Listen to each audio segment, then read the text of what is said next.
சிறுபான்மை சமூகத்துக்கும் இலங்கை தமிழருக்கும் துரோகம் இழைக்கக்கூடிய வகையில் குடியுரிமை திருத்த சட்டத்தை மாநிலங்களவையில் ஆதரித்து அதை நிறைவேற துணை போன கட்சி தான் அதிமுக.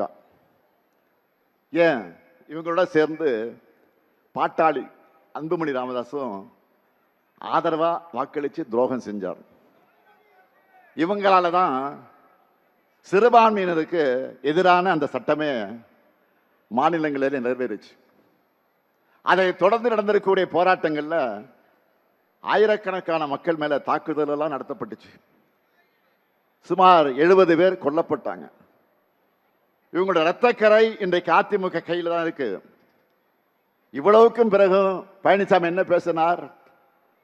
குடியுரிமை சட்டத்தால யாருக்கும் எந்த பாதிப்பும் கிடையாது, எந்த முஸ்லீம் பாதிக்கப்பட்டாலும் காட்டுங்க என்று சொன்னவர் தான் பழனிசாமி.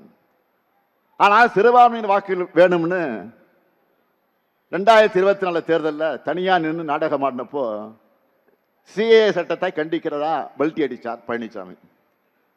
பாஜக மக்களுடைய பிரிவினையை ஏற்படுத்துறாங்க, சிஏ சட்டம் ஒரு வரலாற்று பிழைன்னு பிளேட்டை அப்படியே திருப்பி போட்டார் பழனிசாமி.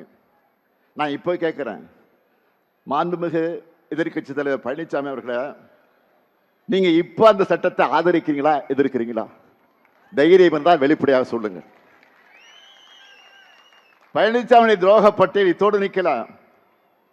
3 வேளாண் சட்டங்களை பாஜக கொண்டு வந்தப்போ கண்ணை மூடிக்கிட்டு அதையும் ஆதரிச்சார் இந்த பழனிசாமி. 3 வேளாண் சட்டங்களுக்கு எதிராக போராடின 8 மாநில விவசாயிகளை புரோக்கர்னு வசைபாடி கொச்சைப்படுத்தினார். இப்படி பாஜகவோட கூட்டணி சேர்ந்து முழுசா சந்திரமுகியாவே மாறி இருக்கிறார் பழனிசாமி. அதாவது முழு சங்கியாகவே மாறிவிட்டார்.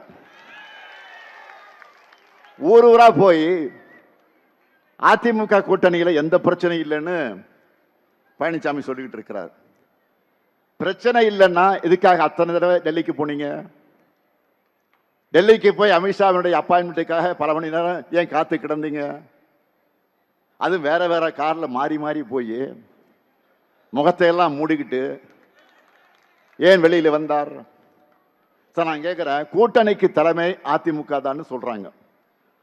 ஆனா எல்லா கட்சிகளும் பாஜக கிட்ட போய் ஏன் பேச்சுவார்த்தை நடத்தினாங்க? இது எப்படி தெரியுமா இருக்கு? மாப்பிள்ளை அவர் தான்.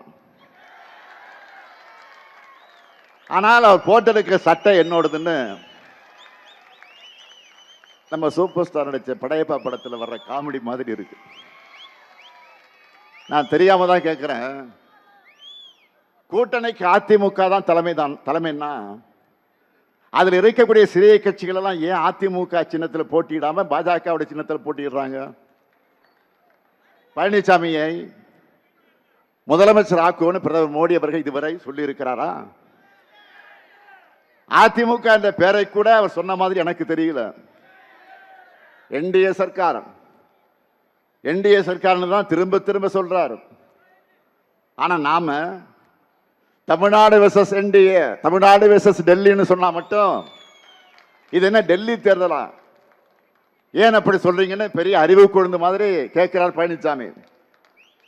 தன் மீதான ஊழல் புகார்கள், உறவினர் வீடுகள் நடந்த ரெய்டுகள் இருந்து தப்பிக்க மொத்த கட்சியும் பாஜக கிட்ட பழனிசாமி அடகு வச்சுட்டார். மக்கள் வாக்களிக்காமலேயே எம்எல்ஏக்களை ஏலத்தில் எடுத்து ஒரு முறை முதலமைச்சர் ஆகிட்டார். எப்படி? மக்கள் வாக்களிக்காமலேயே எம்எல்ஏக்களை ஏலத்துக்கு எடுத்து ஒரு முறை முதலமைச்சர் ஆகிட்டார். கூவத்தூர் வரலாம் உங்களுக்கு தெரியும். திரும்பவும் இவர்கிட்ட ஆட்சி போனா ஒட்டுமொத்த தமிழ்நாட்டையும் டெல்லி கிட்ட அடகு வச்சிருவார். அடகு என்ன மொத்தமாக வித்துடுவார். இவருடைய ஓனரான பாஜகவுடைய ஒரே நோக்கம் தமிழ்நாட்டின் வளர்ச்சியை தடுக்கிறது தான். நேரா வந்தா தமிழ்நாட்டு மக்கள் நோட்டாவுக்கு கீழே அனுப்பிச்சிடுவாங்க. அதனாலதான் கொத்தடிமை கூட்டமா இருக்கக்கூடிய அதிமுகவை முகமடி போட்டுக்கிட்டு வந்திருக்கிறாங்க. கடந்த 11 ஆண்டு காலத்தில் பாஜக தமிழ்நாட்டுக்கு எதையும் செய்யல. நம்ம மக்கள் எந்த கோரிக்கையும் நிறைவேற்றல. 12 ஆண்டுகளா ஆட்சி செய்யறாங்க. ஆனா தமிழ்நாட்டுக்கு இதுவரை சிறப்பு திட்டம் கூட கிடையாது. அறிவிச்ச மதுரை எய்ம்ஸ் மருத்துவமனை இப்ப என்ன நிலை இருக்குன்னு தெரியும் உங்களுக்கு. அதுவும் கட்டி முடிக்கப்படலை.